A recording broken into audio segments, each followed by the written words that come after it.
Hello darlings, and welcome to my channel. If you don't know me, I am Tess, a rainbow witchy creative mess. Now today we've got a pretty serious transformational video on our hands, and I may as well not keep a secret of what I'm doing because otherwise that'll just be really boring. But basically this hair, this long hair, this length that I've pretty much had since I was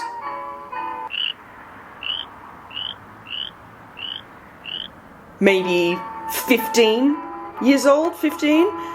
Obviously the color has changed drastically since then, and I used to have a fringe when I was in high school that I then grew out, and then since then it's just been like this. But essentially, I have just skidded chaotically into 2024 with the absolute resolve that I want it to be different. Obviously, the purple is going nowhere. I feel pretty, oh so pretty. But I just want it to be something that I just have not done. And when I say have not done, what I want is to cut it short, and I also want to add a fringe, or a straight fringe, or in other places, in America I think you call them bangs. I want to add bangs because I know that those two things suit my face because I've done them before. As I said, I had a straight fringe for high school when my hair was long, and then when I was slightly younger than that, my hair was short. So now just what we're doing is returning to two things that have worked for my face in the past, but we're putting them together to create something new. So this video here is going to be the before. So it's currently tied back because I just woke up. And you can see that the root situation is absolutely ridiculous. I haven't dyed it in a while. I'm gonna get it cut, and then while I'm there, I'm actually gonna get it professionally dyed because I probably do that once a year, if that. But because I'll be at the hairdresser's already, I may as well get it done there. This is our before. As I said, this is our before. Just woke up, but to put it in how it normally looks when it's out, we've got this. It is not clean at the moment. This is our before. This is the long hair. This is how it looks today. This is how it looks in many, many photos that you guys have seen over the years of just Tess with her long hair. And so now, next time I see you, it's gonna be the after, I suppose. So, ready for transformation? I definitely am. 1, 2, 3, go. Long purple hair. 1, 2, 3.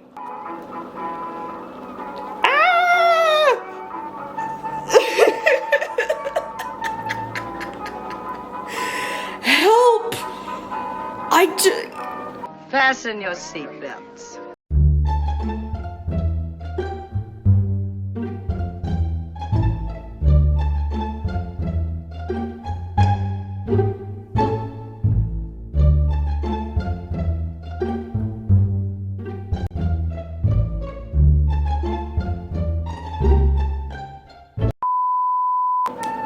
I just can't have a subjective opinion of my, opinion of myself. Does it make me look older? Does it make me look younger?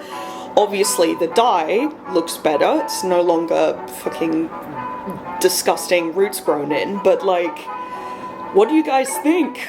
Like, I don't know what to do. Alright, I need to figure out the best way that I want to style it, because this is fresh out of bed. I didn't film it yesterday because they styled it with a little flick at the end after they were done, and I didn't really like that, and it didn't look how I would normally do it. So I thought I would do a video now of what it normally looks like, and then maybe I can figure out how I want to style. Okay, it is now the day after that last clip. Yes, I'm still in my same pajamas, don't judge me. And my room is so messy that getting any kind of shot in there is impossible, so I'm out here. So excuse the traffic noise for the millionth time. So I'm figuring out how I want to style it. What I actually did, and I know this is, you know, a big risk, is I actually trimmed the fringe a little bit by myself. Bread Mondo, da da da da. Like, I know, but trimming my own fringe a bit was something that I did when I was in high school a lot, so I can kind of remember how to do it, like just a tiny bit at a time. I definitely like how it sits with this fringe much better. I, at some point, want to try seeing how it looks when it's all completely straightened, which may not be for a while because your girl doesn't know how to straighten. I barely know how to dry my own hair, let alone curl it or straighten it. So here we are, and I'm gonna try and figure out what are some things I can do that I do know how to do. So my scrunchies and my bows and my doing my plaits and pinning them up, all of that is gone. I can't do it anymore. So now it is a matter of figuring out what I can do. So let's just look at that for a minute. I just spotted this on the floor, and I thought it was like kind of just a scarf like this that could go all the way over my head, but it turns out it's just a scrunchy bit. Why are we out of focus? With the tails hanging off of it. So I just thought, hang on, let's just see. So it somehow catches on to the like 3 hairs left on the back of my head, which I don't know how it's even stayed on these 30 seconds. Why do I keep going out of focus? Bro, what's happening?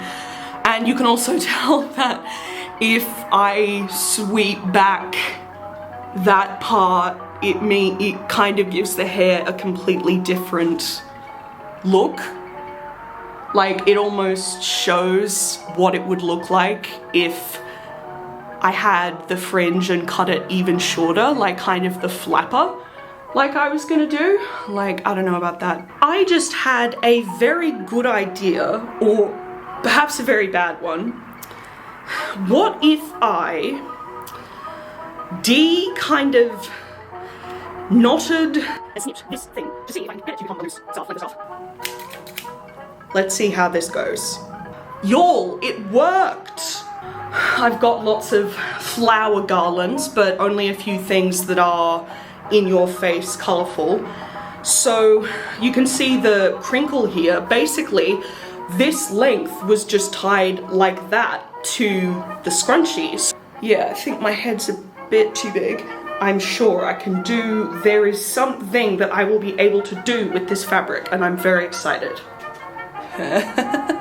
It's kind of 1920s kind of style. Like, you see girls wearing the sort of forehead jewelry, and they also wore, and the white feather as well was not just a popular decoration, but something that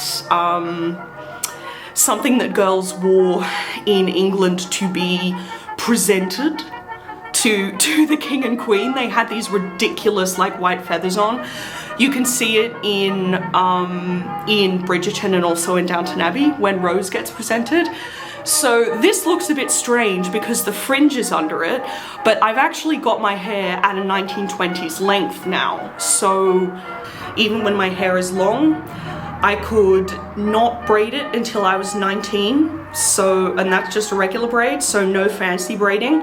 I couldn't curl it and I couldn't straighten it. So the only thing I could do if I was going to any sort of occasion where, you know, other people would do their hair nicely, my only hope was getting a brightly coloured circle of whatever and placing it on my head.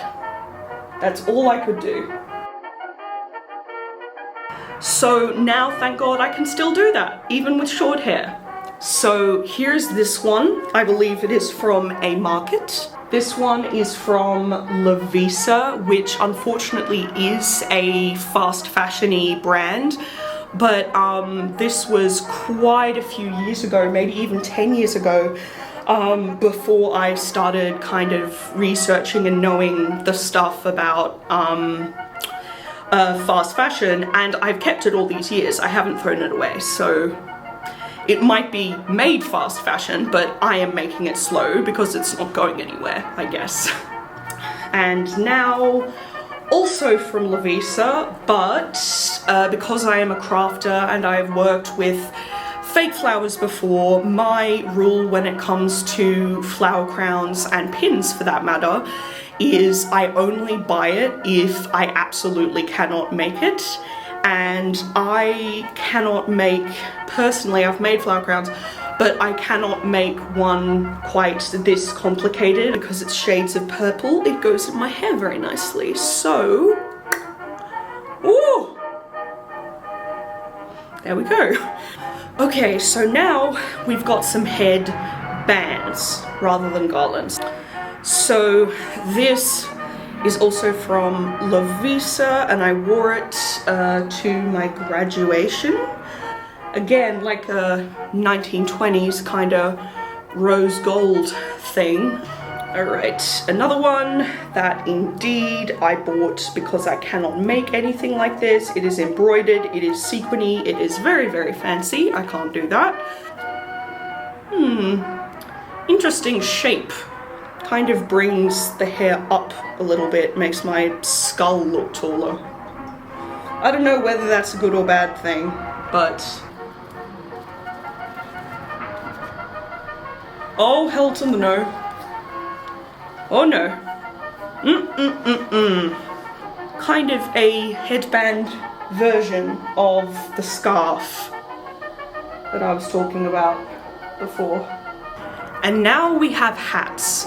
I especially wanted to show you this red, like, unfortunately not vintage, but vintage style, this red felt cloche hat, like a 1920s one, and it was always difficult to wear because my hair was in the way, but now it's obviously not going to because flapper hair is short and I've got short now, but I cannot find it, so I am very annoyed.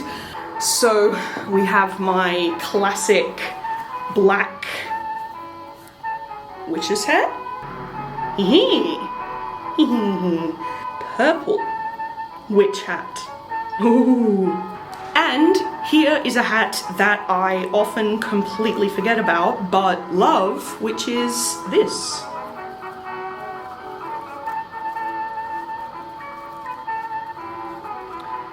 Yes, it is a beret.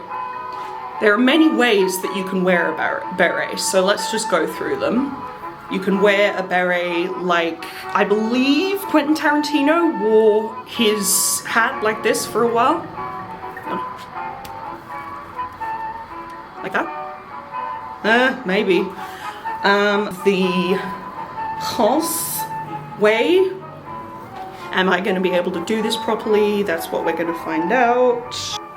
Oh my god, what a struggle! And I bet this isn't right anyway. And then we have the Outlander Mackenzie clan Scots that wear berets for some reason, and I believe they wear them like this. Rupert and Dougal correctly, they wear, theirs is like this, I think. So I don't know if I would do this. It looks a bit strange, but I guess it's an option. Alright guys, I've done plenty of trying on and taking photographs now, which is why I have the makeup on. I just figured, you know, let's do the launch of the short hair because I'm gonna have to sometime. So that's why the makeup suddenly appeared. But I hope you like this, I guess. I'm getting more used to it and trying out some of the styles in this video and how the headbands sit or the garlands or the way the fringe is. Like, it's made me feel like liking it a lot more. So I think this has actually served a purpose. But anyway, if you want to see more of my purple hair, more of my chaos, and you are also creative and witchy, those are the other two things we do a lot on this channel. If you enjoy all of that or any of it, then please hit the subscribe button and give this video a like. I would love to have you as part of our teeny tiny weeny little family. And remember, I love you, keep going.